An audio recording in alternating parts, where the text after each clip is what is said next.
Under which one of the following constitutional amendment acts Sindhi were added to the list of languages under the 8th schedule of the Constitution of India?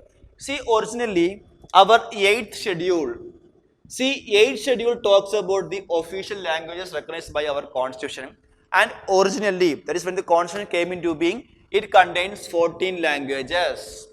Clear? And 21st, it was 21st Amendment Act, it added Sindhi to the list of official languages. Clear? And through 71st Amendment Act, it added 3 more languages, that is Konkani, Manipuri, as well as Nepali. So 71st Amendment Act added 3 more languages named Konkani, Manipuri as well as Nepali. And again 92nd Amendment Act added 4 more languages, Bodo, Dongri, Maithili as well as Santali. So already 14 plus 1 15 plus 3 18 plus 4 22. So currently 8th schedule recognizes 22 languages. Please keep in mind. Okay. So Sindhi was added by 21st Amendment Act. Answer is option A, that is 21st. Clear? Which one of the following statements is correct? An evident reason has to be produced for adopting a no confidence motion in the Lok Sabha. A no confidence motion can be moved only against the entire Council of Ministers, but a censure motion can be moved even against an individual minister. If a censure motion is passed in the Lok Sabha, the Council of Ministers must resign from office. A support of 100 members is needed for the no confidence motion to get admitted in the Lok Sabha. See, under our parliamentary proceedings, Council of Ministers held responsible to Lok Sabha. That is, if a no confidence motion is passed in the Lok Sabha, then the Council of Ministers must resign.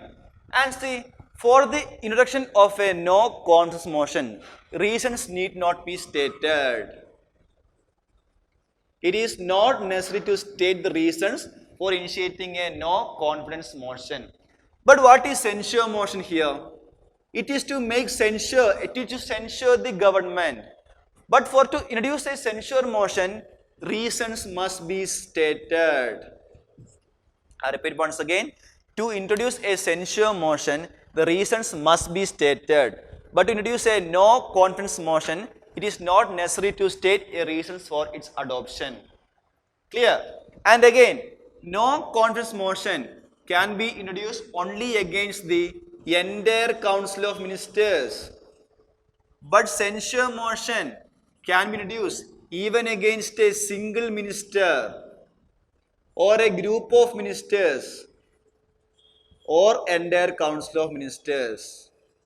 But no confidence motion can be issued only against the entire Council of Ministers. So please note down these differences. Why? Because UPSC may ask statements and may confuse you. So don't fall in that trap.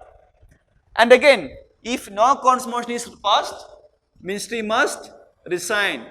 But if a censure motion is passed, it is not necessary that minister should or the ministry should resign. And one more thing, to introduce a no confidence motion, support of 50 members is needed, and it can be produced only in the Lok Sabha and not in the Rajya Sabha. Clear? Now let's go through the statements. An evident reason has to be produced for the adoption of no confidence motion. Is the right statement? No. By for NCM, that is no confidence motion, reasons are not mandatory, but for a censure motion, reasons are needed. So A should not be our answer. Regarding 2, a no confidence motion can be moved only against the entire Council of Ministers, but a censure motion can be moved even against an individual minister. That is a correct statement. If a censure motion is passed in the Lok Sabha, the Council of Ministers must resign from office. No. But if a no confidence motion is passed, the Council of Ministers must resign from office. C is also wrong. A support of 100 members is needed for the no confidence motion to get admitted in the Lok Sabha. It is not 100 members, it is 50 members. So D is also wrong. Answer becomes option B. Okay. Which of the following statements is or are correct? When the Lok Sabha is dissolved, all bills pending in the Rajya Sabha lapses. A bill pending in the Rajya Sabha which has been passed by the Lok Sabha lapses on the resolution of Lok Sabha. The bill called for joint sitting does not lapse on the resolution of Lok Sabha. So this is regarding the status of bill when the Lok Sabha is dissolved. See, dissolution means the end of Lok Sabha. So once the Lok Sabha dissolved, the status of bills get affected. Normally, all the bills pending in the Lok Sabha lapses. Bills pending in Lok Sabha lapses. Whether it is originated in the Lok Sabha or if it is passed by the Rajya Sabha and come to Lok Sabha and keeps pending. So all the bills pending in the Lok Sabha lapses. Lapses means that bill become end. Okay, then the new Lok Sabha has to bring up that bill further. So once it is dissolved, Lok Sabha is dissolved, the bills pending in the Lok Sabha lapses. Lapses means the end of those bills. It cannot be proceeded further. Also, a bill passed by Rajya Sabha, a bill passed by the Lok Sabha pending in Rajya Sabha also lapses. I repeat once again. When a Lok Sabha is dissolved, all the bills pending in the Lok Sabha lapses. Also, a bill passed by the Lok Sabha but pending in the Rajya Sabha also lapses. Please note down these 2 points. But see, a bill not passed by Lok Sabha, not passed by the Lok Sabha, pending in Rajya Sabha does not lapse. Okay, I repeat once again.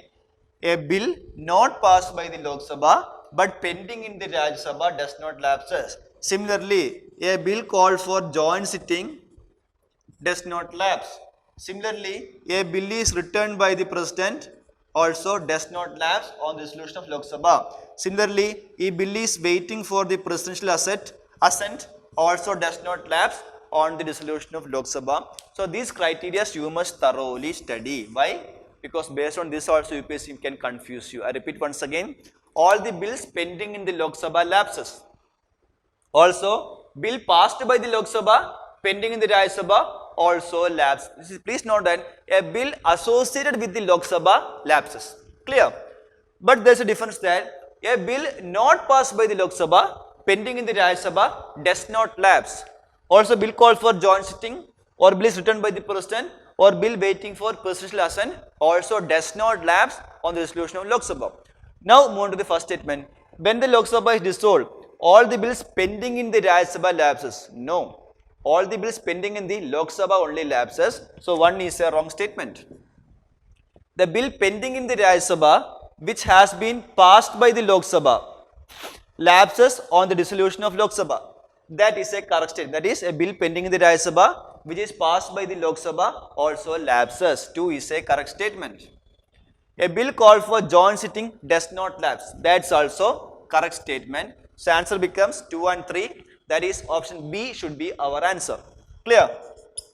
Consider the following statements. The President of USA is both the head of state and the head of government, while the President of India is only a head of state. In USA, there exists a harmonious and cooperative relation between the executive and the legislature because the governance system of USA is based on the principle of separation of powers. 3. In India, the government is more stable because it is directly elected by the people. Find the correct statement here. Clear? So 1. The President of USA is both the head of state and head of government. Correct answer. Why? Because in presidential form of government in USA, they are having only a single executive. That is, the President itself is the head of state as well as he or she himself is the head of the state. But in case of the parliamentary form of government under Indian Constitution, we are having dual executive. That is, we have a separate head of state and a separate head of government. Head of state is nothing but the President of India and head of government is nothing but the Prime Minister of India. President is the nominal head as well as Prime Minister is the real head. But in case of USA, the single person itself is the head of state as well as the head of the government. So statement number 1 is a correct one. Clear? Regarding 2, in USA, there exists a harmonious and cooperative relations between the executive legislature. Is it so? No. Why? Because in presidential form in USA, they are having a strict separation of powers. Executives and legislature is separated. A member of one organ should not be a member of another organ as well. That is, a member of executive should not be a part of legislature. But that is not the case under Indian Constitution. Why? Because in case of ours, executives, that is ministers, are also